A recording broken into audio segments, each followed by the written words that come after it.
तुम इसी कमरे में बंद रहना जब तक मेहमान कायनात का रिश्ता पक्का करके ना चले जाएं। बात तो काली है। पता नहीं तेरी माँ ने तुझे ऐसा क्यों पैदा किया। खुद तो मरकर चली गई और अपने गुनाहों का बोझ मेरे गले बांध गई। शहर के पुराने हिस्से में एक बड़ा सा पुश्तैनी मकान था। उस मकान की पहचान उसकी दो बेटियां थीं, कायनात और जोया। कायनात को देखकर लोग ठहर जाते, रंग दूध जैसा गोरा और आंखें झील की तरह चमकती हुईं। लेकिन जोया जोया का रंग कोयले जैसा गहरा था। जोया की माँ उसे जन्म देते ही इस दुनिया से चली गई थी। उसके बाद इस घर में आई सौतेली माँ हसीना, जिसने कायनात को तो अपने दिल का टुकड़ा बना लिया, मगर जोया के हिस्से में सिर्फ रसोई का धुआं और झूठे बर्तन आए। हसीना मेहमानों के सामने बेहिचक कहती, ये जोया हमारे खानदान पर दाग है। पता नहीं किस जन्म के पाप हैं जो ऐसी काली लड़की मेरे हिस्से आ गई। जोया हर ताना चुपचाप सह लेती। उसकी दुनिया बस दो चीजों तक सिमटी थी, नमाज और उसकी डायरी, जिसमें वह अपने आंसू और तन्हाई कैद करती थी। वक्त गुजरता गया और दोनों लड़कियां जवान हो गईं।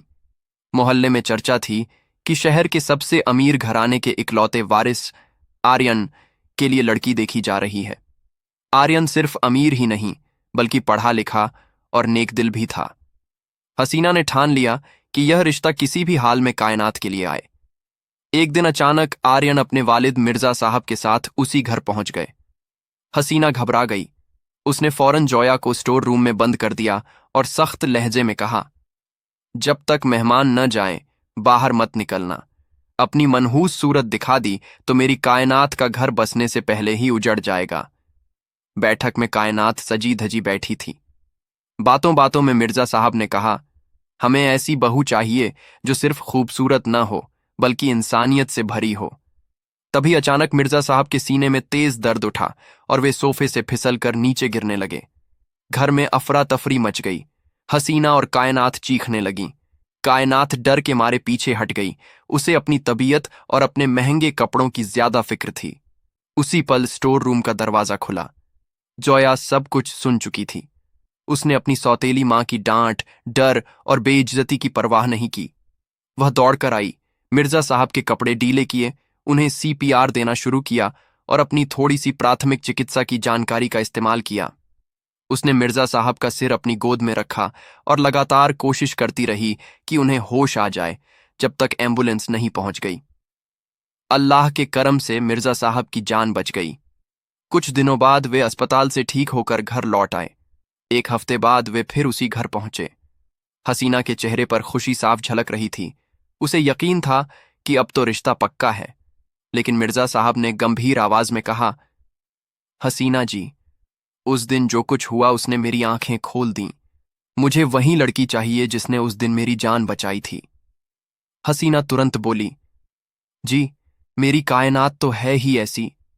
मिर्जा साहब ने बात काट दी, नहीं, मैं उस सांवली लड़की की बात कर रहा हूं जिसे आपने मनहूस कहकर कमरे में बंद कर दिया था।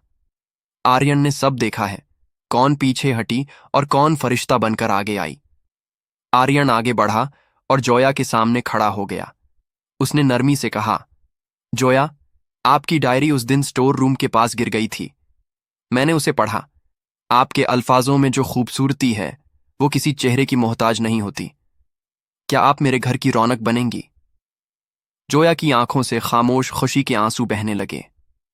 हसीना और कायनात का चेहरा उतर गया। जिस रंग को वे बदनसीबी और शर्म समझते थे, वही आज इज्जत और मोहब्बत की पहचान बन गया था। शादी के बाद भी जोया के दिल में किसी के लिए कोई नफरत या बदले की भावना नहीं थी। जब कायनात की शादी एक ऐसे लालची इंसान से हुई जिसने उसे सिर्फ जेवरों के लिए सताया, तब जोया ही आगे बढ़ी और उसे सहारा दिया, अपने घर में जगह दी। मोहल्ले की औरतें अब कहाँ करती थीं, चेहरा तो खुदा की देन है, मगर सीरत इंसान खुद बनाता है और खुदा हमेशा सीरत को ही देखता है।